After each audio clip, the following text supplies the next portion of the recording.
आज के हमारे इस विशेष कार्यक्रम में आप सभी दर्शकों का हार्दिक स्वागत एवं अभिनंदन। दर्शकों, सैनिक किसी भी देश की अहम पूंजी होते हैं।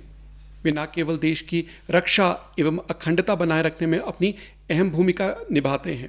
हमारी जो आर्म्ड फोर्सेस हैं वो न केवल देश की सरहद पर देश की सीमाओं की रक्षा करते हैं, लेकिन देश के अंदर शांति बनाए रखने में, पीस कीपिंग में और प्राकृतिक आपदाओं के समय भरपूर योगदान देते हैं, सहयोग देते हैं। आज 7 दिसंबर है और 7 दिसंबर को हम मनाते हैं आर्म्ड फोर्सेस फ्लैग डे, सशस्त्र सेना झंडा दिवस। ये दिवस है, हम मनाते हैं आभार प्रकट करने के लिए उन वीर शहीदों के लिए, उनके परिवारों के लिए जिन्होंने अपना सर्वस्व बलिदान किया अपने देश की रक्षा के लिए।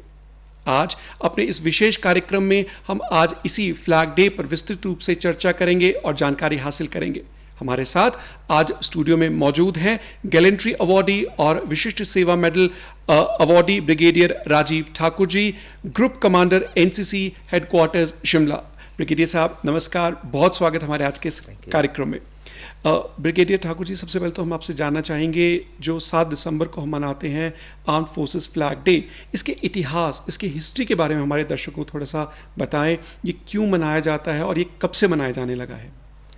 गौरव जी, सबसे पहले आपका बहुत बहुत धन्यवाद। मैं दूरदर्शन हिमाचल का बहुत धन्यवाद करना चाहता हूं कि आपने मुझे ये मौका दिया, सभी को इसके बारे में मैं जानकारी दे सकूं आपके माध्यम से। Thank you sir. जैसे आपने बताया जी, कि आर्म फोर्सेस एक बहुत अहम हिस्सा होता है किसी भी देश का, उसकी सीमाओं की रक्षा करने के लिए।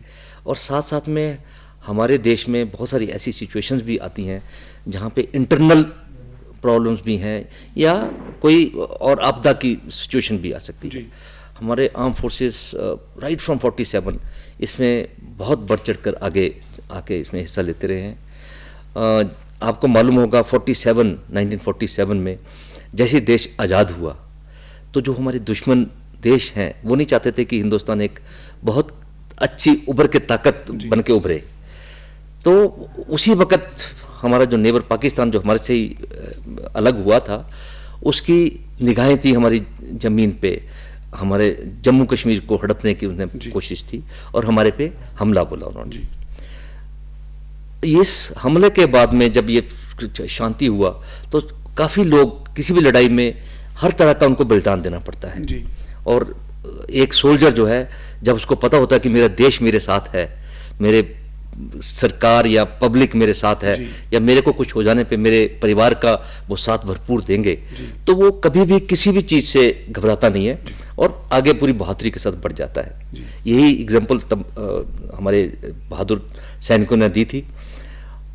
उसमें काफ़ी लोग बड़े बलिदान भी दिए और कुछ लोगों को घायल हो गए या किसी शरीर का अंग कट गया, डिसेबल्ड हो गए।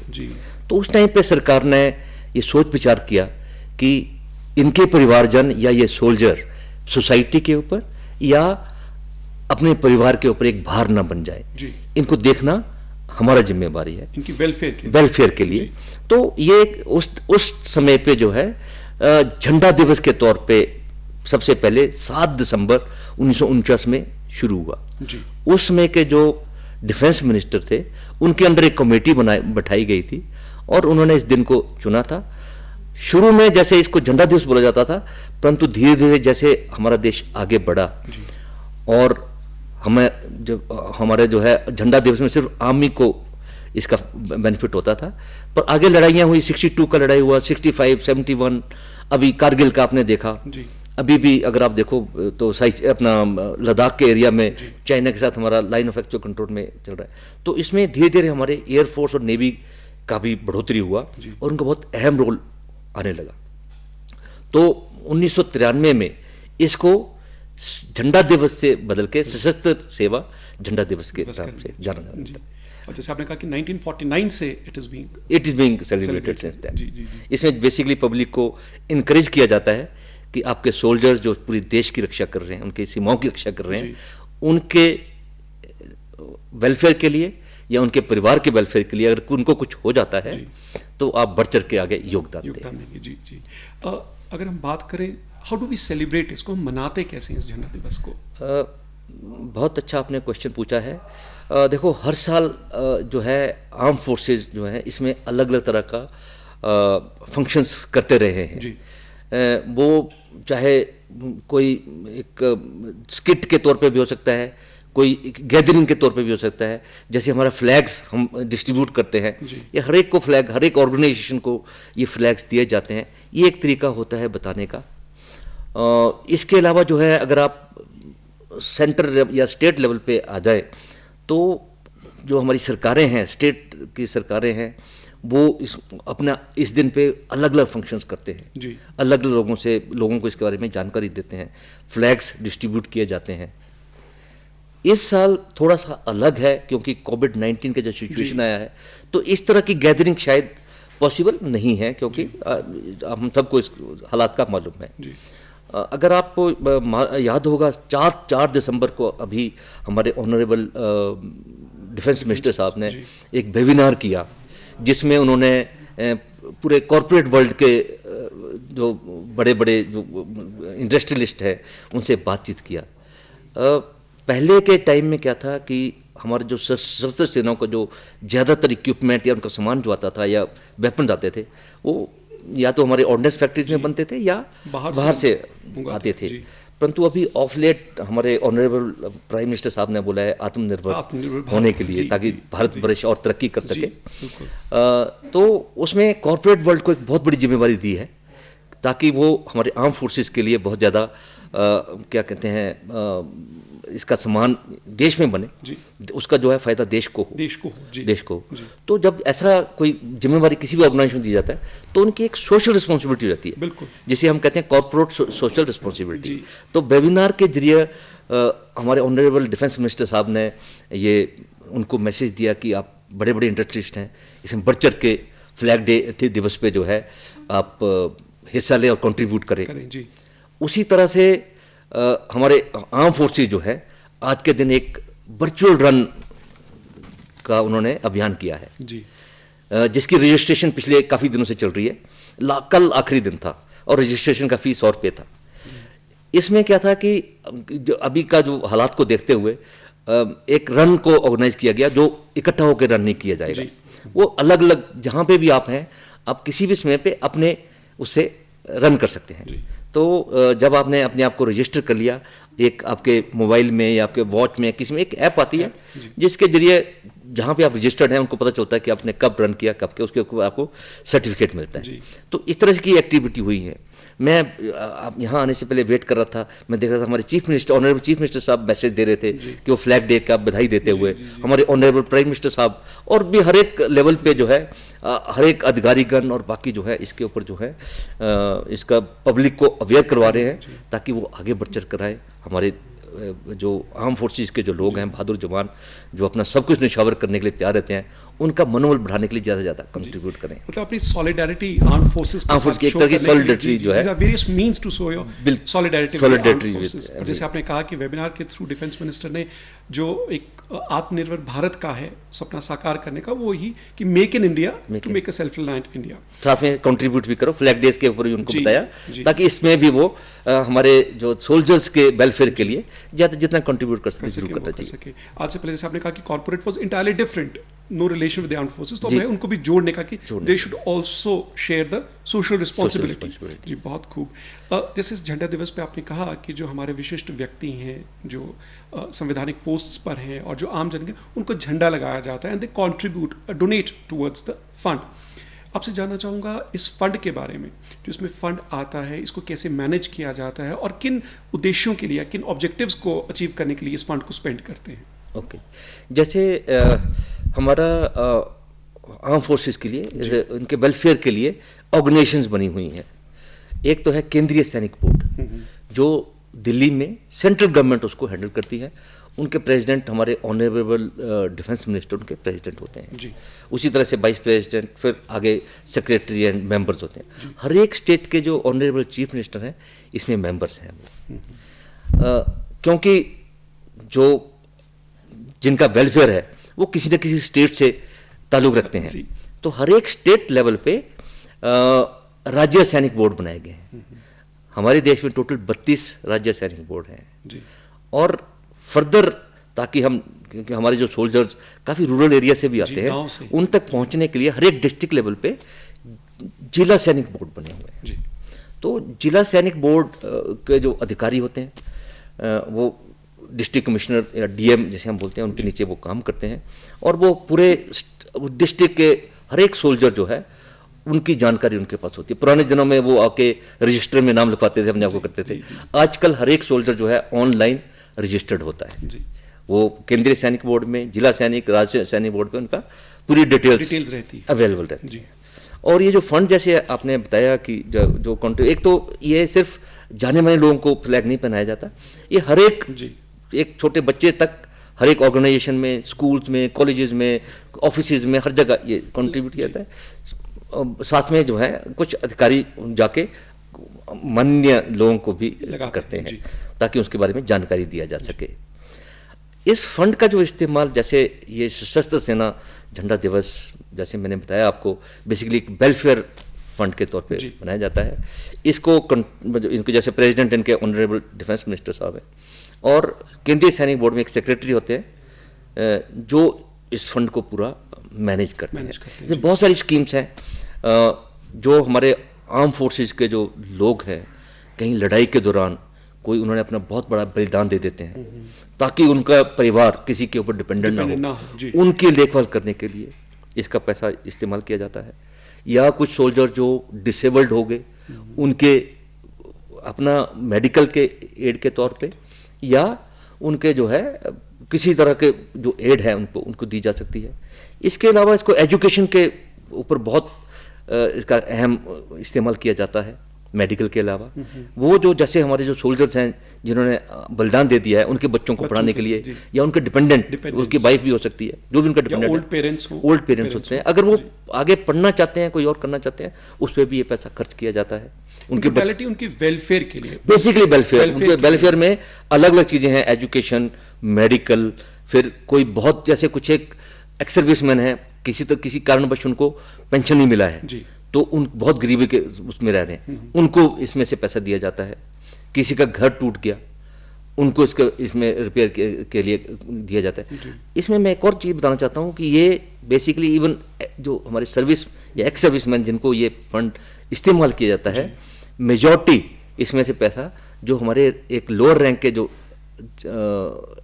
जवान हैं, हवलदार, नायक या सिपाही, उनके ऊपर ये पैसा खर्च किया जाता है कि उनमें से कोई बहुत गरीबी हालात में या कोई अपना नहीं कर सकता है, किसी की बच्ची की शादी करनी हो, किसी के बच्चे बहुत डिसेबल्ड हों, बिल्कुल 100% डिसेबल्ड हैं, उनके ऊपर खर्चा किया जाता है। तो इन काफी सारी स्कीम्स हैं जिनके ऊपर in totality it's basically for the welfare of the ex serviceman और द डिपेंडेंट्स के ऊपर। जी ब्रिगेडियर साहब, ये जो झंडा है, स्पेशल फ्लैग जो है हमारे नेशनल फ्लैग से डिफरेंट है, थोड़ा सा इसके बारे में हमारे दर्शकों को जानकारी दीजिए। देखिए, आपने जैसे फ्लैग पहना हुआ है, अगर आप इस पे देखें, इसमें 3 कलर्स को दर्शाता है। सबसे ऊपर लाल कलर का दिखाता है जो दर्शाता है आर्मी को। अब किसी भी आर्म फोर्सेस को अगर ताकतवर होना है तो उनमें ज्वाइंटनेस, आपस में एकता होना बहुत जरूरी है। दूसरे नंबर पे जो गहरे कलर का नीला रंग जो है, ये समुद्र हमारा जो नेवी है ये उसको दर्शाता है। और सबसे तीसरे नंबर पे जो लाइट ब्लू कलर का हमारे स्काई और एयरफोर्स को जो है वो दर्शाता है जी। That light blue represents the sky. And basically all air warriors they stay in sky to किसी भी दुश्मन को जो है मार देने के लिए उनको स्काई का करना पड़ता है। And with the advancing times and technologies, मुझे लगता है युद्ध का जो एक पुराना जो और तरीका था वो भी अब बदल रहा है। बिल्कुल, आजकल टेक्नोलॉजी बहुत ज्यादा अहम रोल प्ले करती है और उसमें जितनी अच्छी टेक्नोलॉजी हो उतना ज्यादा होता है। तो वो तो आप बिल्कुल सही बोल रहे हैं। जैसे चाहे स्काईज की बात करें तो we have the drones now which are unmanned. बिल्कुल, तो उससे क्या होगा कि धीरे धीरे हमारा जो है जो मैनुअल कैजुअलिटी ज्यादा होती थी वो कम होने का। वैसे भी अगर आप देखो, इसमें किसी भी लड़ाई में, जैसे अगर आप वर्ल्ड ओवर देखो, इस वक्त ताकतवर देश जैसे यूएस है, तो उनकी टेक्नोलॉजी जब 9/11 हुआ तो उन्होंने वहीं से अपना जो है पहले मिसाइल्स और उसके बाद में फिजिकल अटैक जब किए, एयरफोर्स और उनके मिसाइल्स ने हमला किया, परंतु फाइनल जो आर्मी जो होती है उसके बिना आप डिस्ट्रॉय नहीं कर सकते कितनी भी टेक्नोलॉजी आगे आ जाए। तो उसमें फिर काफ़ी जब आप ग्राउंड पे जाते हो तो दोनों तरफ से नुकसान तो होता ही है। जी जी जी जी। हम बात कर रहे हैं आज झंडा दिवस पे हर एक को जोड़ने की, उनको संदेश देने की। एक आम नागरिक, भारतीय नागरिक, वो किस तरीके से कंट्रीब्यूट कर सकता है अगर उस फंड में कंट्रीब्यूशन देना चाहे? एक तो माध्यम ये है जो आज हम झंडा लगा रहे हैं, ही कैन डोनेट। उसके अलावा भी अगर व्यक्ति कोई स्वेच्छा से कोई दान देना चाहता है, कंट्रीब्यूट करना चाहता है, तो what are the various means जिससे वो कर सकता है? देखो, जैसे मैंने एक तो वो CSR का ही बताया है, फिर वो वर्चुअल रन वगैरह बताए हैं, ऐसे देश में अलग अलग जगहों पे हो रहे हैं। परंतु आपका एक क्वेश्चन बहुत अच्छा है, क्योंकि मैं खुद देखता हूँ कई बार हमारे पास बहुत लोग आते हैं वो कंट्रीब्यूट करना चाहते हैं, आम पब्लिक से लेके, चाहे वो पढ़ा लिखा आदमी हो, चाहे वो इंडस्ट्रियलिस्ट हो, कोई भी हो, वो करना चाहते हैं पर पता नहीं होता कहाँ पर कैसे करना है। तो इसमें सबसे पहले जैसे मैंने आपको एक स्ट्रक्चर बताया, केंद्रीय सैनिक बोर्ड, जो कि अगर आप मोबाइल से या कहीं से भी आप उसकी साइट पे जाते हो, उनकी साइट पे बहुत क्लियरली उनका जो है अकाउंट नंबर, उसका जो है बैंक का नाम, 3 अलग अलग बैंक हैं जिसमें उनका अकाउंट है, एक पंजाब नेशनल बैंक है, SBI का है, ICICI का है, उनका पूरे अकाउंट के डिटेल्स और साथ में IFS कोड, ये अगर वो आपके वो आ जाता है, फिर आप उसको ऑनलाइन किसी भी ऐप, भीम ऐप, पेटीएम, किसी से भी आप डायरेक्ट पैसा उसमें पे कर सकते हैं, या सेक्रेटरी केंद्रीय सैनिक बोर्ड के नाम से चेक काट के फ्लैग डे का उसमें मेंशन करने से वो पैसा उनके अकाउंट में चला जाता है। दूसरा तरीका है, जैसे हर एक स्टेट में मैंने बताया राज्य सैनिक बोर्ड है, जिला सैनिक बोर्ड है। अब अपने जिला सैनिक बोर्ड, राज्य सैनिक बोर्ड में जाओ, वो आपको पूरी यही चेक या पैसा उनको आप दे सकते हैं, जिनके जरिए ये फिर उस अकाउंट में चला जाता है। बेहतर है चेक से पे करना, क्योंकि उसमें गलत कहीं मिसयूज नहीं होता है। कई सारे NGOs भी इसमें इन्वॉल्व हैं। फिर से वो मैं यही एडवाइस करूंगा कि या तो चेक के जरिए पैसा दिया जाए ताकि वो सही जगह पे पहुंचे। तो ऐसे बहुत सारे तरीके हैं जिससे आप कंट्रीब्यूट कर सकते हैं, बट यही है कि मालूम होना चाहिए कहाँ और कौन से अकाउंट में डालना है। वो आप साइट से पता लगा सकते हैं। उनके साइट पे जाके। ब्रिगेडियर साहब, आपसे जानना चाहेंगे, आपका बहुत लंबा अनुभव सेना में रहा है, सैनिक हमारे यूथ को इंस्पायर करता है। आपसे जानना चाहूँगा, एक सोल्जर की जो लाइफ है, सैनिक की जो ज़िंदगी है, वो एक आम जो नागरिक है, सिविलियन, उसकी ज़िंदगी से कैसे डिफरेंट है? क्या मुश्किलात हैं in the life of a soldier? बहुत अच्छा जो आपने क्वेश्चन पूछा है। देखिए, सबसे पहले जैसे आपको मालूम है कि सोल्जर की लाइफ में जब वो अपना वर्दी पहनता है, वो उसमें एक प्राइड आता है कि मैंने अपने देश के लिए कुछ भी करने के लिए कभी भी तैयार रहना है। हमारी ट्रेनिंग भी इस तरह से दी जाती है कि सोल्जर जो है हरदम, चाहे वो किसी भी जगह हो, चाहे ज़मीन पे हो, आसमान पे हो, पानी में हो, वो हरदम उसमें तैयार है। उसी तरह से अगर आप हमारी डिप्लॉयमेंट्स देखें तो वो, क्योंकि सोल्जर का काम है अपने देश की सीमाओं को रक्षा करना, तो वो घरों से दूर होते हैं। तो घरों से दूर होने की वजह से उनको अपना एक मुश्किल ये होती है कि अपने परिवार के बारे में भी चिंता रहती है। हमारा देश देखा जाए तो इतना बड़ा देश है कि हर एक जगह अलग है। अगर आप नॉर्थ में जाएं, साइचन का -60 डिग्री, लद्दाख में अभी आप देख रहे हैं गलवान वैली में हमारा लाइन ऑफ एक्चुअल कंट्रोल पे दुश्मन के साथ जब चल रहा था तो काफ़ी कैजुअलिटीज शायद मौसम की वजह से भी हो। तो मौसम एक बहुत बड़ा रोल प्ले करता है, जो एक बड़ा चैलेंज है हमारे लिए। दुश्मन तो चैलेंज है ही है, साथ साथ में वहाँ का मौसम, सब वहाँ का जो एरिया है बहुत एक्सट्रीम एरिया है, चढ़ाई बहुत है, एकदम 100 मीटर से इट गोज टू 18,000 20,000 मीटर जो जाना है आपने। तो एरिया, मौसम, दुश्मन, घर से दूरियां, फिर वैसे अगर आप इधर आ जाओ, वेस्ट में चले जाओ, राजस्थान का गर्मी फिर से बहुत वो अलग से आ जाता है। तो कहाँ -60 से आप कई बार +50 पे आ जाते हो। तो वो सब एक आपका जो है एक डिफिकल्टीज का जो है आर्म फोर्सेस का अलग लाइफ हो जाता है। और उसमें मालूम होता है कि ज़्यादातर वो अपने घर से या परिवार से दूर रहेगा। अगर कई बार हम पीस स्टेशन में भी आते हैं तो इतना जगह नहीं, अकोमोडेशन नहीं होता कि वो अपने परिवार के साथ रह सके। तो चाहे वो वहाँ पे भी उसको बेचारे को अकेला रहना पड़ता है। तो वो भी एक तरह की आर्म फोर्सेस में डिफ़िकल्टी होती है। तो परंतु जब सोल्जर को ये पता होता है कि मेरा देश मेरे साथ खड़ा है तो ये छोटी मोटी चीज़ों की वो परवाह नहीं करता। उसके लिए सबसे पहले नेशन इज फर्स्ट, नेशन उसके लिए सबसे पहले है। और वो जब देखता है कि अगर कोई हमारा, जैसे मैंने बताया कि जैसे बहुत अच्छी स्कीम्स जो लगाई हैं, जब वो देखता है कि कोई अगर जवान ने बहुत बड़े से बड़ा अपना बलिदान दे दिया तो उसके परिवार को कैसे देश लुक आफ्टर कर रहा है, कैसे देशवासी उसको लुक आफ्टर करे, तो उसका मनोबल और भी बढ़ जाता है। एश्योर्ड कि अगर कुछ भी होगा तो मेरे देशवासी उसका जो है देखभाल रखेंगे। जी, बहुत खूब। आप एनसीसी देख रहे हैं, you are heading in the state. थोड़ा सा एनसीसी के बारे में हमारे दर्शकों को बताएं, स्पेशली हमारा यूथ इज ऑलवेज, अगर हिमाचल की बात करें तो वीर भूमि है, they are always fascinated by the army और द आर्म फोर्सेस, तो वो कैसे एंट्री ले सकते हैं आर्म फोर्सेस में, और एनसीसी का क्या रोल है? देखो, आर्म फोर्सेस में एंट्री के बहुत कई तरह के चैनल्स हैं जी। एनसीसी उनमें से एक चैनल है जी। जो बच्चे एनसीसी का ट्रेनिंग लेते हैं, सबसे पहले तो जैसे हमारी आर्मी की ट्रेनिंग आपको एक अपने आप पे आत्मनिर्भर बनाते हैं, आपका कॉन्फिडेंस बढ़ाते हैं, उसी तरह से एनसीसी की एक बहुत ही अव्वल दर्जे की ट्रेनिंग जो है हमारे आर्म फोर्सेस के लोग और साथ में जो हमारे एसोसिएट एनसीसी ऑफिसर्स होते हैं वो मिलके ट्रेन करते हैं बच्चों को, जो बहुत ही हमारा देश का फ्यूचर है, भविष्य है, और उनको एक डिसिप्लिन्ड लाइफ का एक दृश्य दिखाते हैं, मार्गदर्शन दिखाते हैं। वो इससे जो है एक उनको बहुत यंग एज में आर्म फोर्सेस की ट्रेनिंग मिलती है, चाहे वो फिजिकल फिटनेस की हो, चाहे वो वेपन ट्रेनिंग हो, चाहे वो ड्रिल वगैरह की हो, किसी भी चीज़ की हो उसमें जी। और इसको मद्देनजर जब एनसीसी जब बना था शुरू में, वो इसी के लिए बनाया गया था कि वो एक सेकंड डिफेंस नेशन का, जब भी कोई देश को कोई आपदा आती है तो एक सेकंड डिफेंस के तौर पे वो इस्तेमाल किए जाएंगे। हमारे आर्म फोर्सेस में जो सी सर्टिफिकेट होल्डर होते हैं वो ऑफिसर लेवल से लेके जवान लेवल तक एनसीसी सी सर्टिफिकेट होल्डर की वैकेंसीज हैं। 150 ऑफिसर्स की वैकेंसीज हैं जिनको रिटन एग्जाम नहीं देना पड़ता, परंतु इनको इंटरव्यू बहुत टफ होता है, उसमें इनको पास करके 150 एनसीसी कैडेट्स को एज ऑफिसर लिया जाता है जी।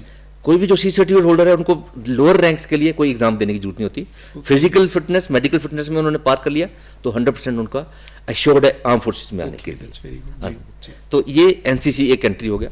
इसके अलावा हमारा जो है एनडीए का एक एंट्री है जिसके थ्रू आप एज ऑफिसर आ सकते हैं जी। एक सीडीएस जिसे बोलते हैं, कमांड डिफेंस सर्विसेज, उसके जरिए आप आ सकते हैं, जिसमें ऑफिसर्स ट्रेनिंग स्कूल है जो शॉर्ट सर्विस है या सीनियर लेवल का आ जाता है। फिर जैसे हमारे लोअर लेवल पे जवान के तौर पे भी आते हैं, या पोस्ट ग्रेजुएशन के थ्रू जो लॉ के अफसर बनते हैं, जैग अफसर से बोलते हैं, या एजुकेशन में आते हैं, वो पोस्ट ग्रेजुएशन करके भी आ सकते हैं। जब वो एक जवान भर्ती होता है, भर्ती वो अपने हर एक डिस्ट्रिक्ट में हमारा जो है पूरे देश में रिक्रूटमेंट रिलीज होती हैं, उसके जरिए वो आर्म फोर्सेस में ज्वाइन कर सकते हैं। उसमें फिर से एनसीसी का काफ़ी फायदा मिलता है, जैसे मैंने बताया, तो उसमें भी वो आ सकते हैं जी जी। ब्रिगेडियर साहब, आपसे जानना चाहेंगे, मैं फिर से आपके पिछले सवाल पे आता हूँ। अब बात की थी सैनिक कल्याण बोर्ड की, आपने जो बात की थी, जो हमारे एक्स सर्विसमैन हैं, मान लीजिए उनको किसी भी तरीके की ज़रूरत है, फाइनेंशियल हेल्प वो चाहते हैं, तो वो किस तरीके से अप्रोच कर सकते हैं डिपार्टमेंट को या वेलफेयर बोर्ड को, और आप अपना आवेदन कैसे दे सकते हैं? ऑनलाइन मोड है, ऑफलाइन मोड है, थोड़ी जानकारी हमारे दर्शकों को दें। देखिए जी, जो आजकल के जो सोल्जर्स, स्पेशली अभी तो जैसे देश ने बहुत तरक्की कर लिया है, तो हर चीज़, कोविड में आपने देखा होगा कि ज़्यादातर चीज़ें ऑनलाइन हो रही हैं जी। तो आज आर्म फोर्सेज में भी वैसे टेक्नोलॉजी में बहुत तरक्की की है, तो हमारा ज़्यादातर हर ऑफिसर जैसे जवान जो है ऑनलाइन, उनका अपना ईमेल्स वगैरह हैं, कनेक्टेड हैं। हमारे जो ऑफिसेज हैं वो जब भी कोई अभी जवान रिटायर जाता है तो उनको रजिस्टर कर लिया जाता है। तो वो ऑनलाइन मतलब अपनी आवेदन या जो भी उनकी समस्या है वो उसमें वो डाल सकते हैं। हाँ, अभी जैसे वो ऑनलाइन रजिस्टर्ड है तो एक तरीका वो ज़्यादातर अभी जो है वो ऑनलाइन उनको करते हैं, ताकि उनकी पूरे काम बड़ी जल्दी, उसमें उनको कहीं दाएं में धक्के खाने की जरूरत नहीं पड़ती। परंतु हमारे जैसे इसमें अगर बात करें, हम एक्स सोल्जर जो हैं वो कोई सेकेंड वर्ल्ड वॉर के भी हैं जी, कोई 47 के भी होंगे, कोई 71 वॉर वाले भी हैं, शायद वो इतने पढ़े लिखे नहीं थे जो ऑनलाइन इसके बारे में जानकारी रखते हो या इस पर हों वो, तो उसके लिए ऑफलाइन भी इसकी फैसिलिटी, जैसे मैंने स्ट्रक्चरिंग बताई, जिला सैनिक बोर्ड सबसे नीचे वाला एक पद अधिकारी है जहां पे उनका हर एक 100% सोल्जर्स का जो है रजिस्ट्रेशन हुआ होता है, उनके पास पूरी जानकारी होती है कौन से गांव से, कौन से शहर से ये सोल्जर आया है। तो वहाँ जाके ही अपनी पूरी जब भी उनको कोई ऐसी कोई मदद चाहिए होती है वो यहाँ पे आते हैं, अपना एप्लीकेशन देते हैं और एप्लीकेशन के थ्रू फिर इनको पूरा जो है कर दिया जाता है जी, उनका समाधान कर दिया जाता है जी। बहरहाल ब्रिगेडियर राजीव जी, आपने समय निकाला हमारे कार्यक्रम में शिरकत की, इसके लिए आपका बहुत बहुत धन्यवाद। तो दर्शकों, ये था हमारा आज का कार्यक्रम। अगले कार्यक्रम में होगी आपसे फिर मुलाकात, तब तक के लिए दीजिए अनुमति। नमस्कार। Thank you.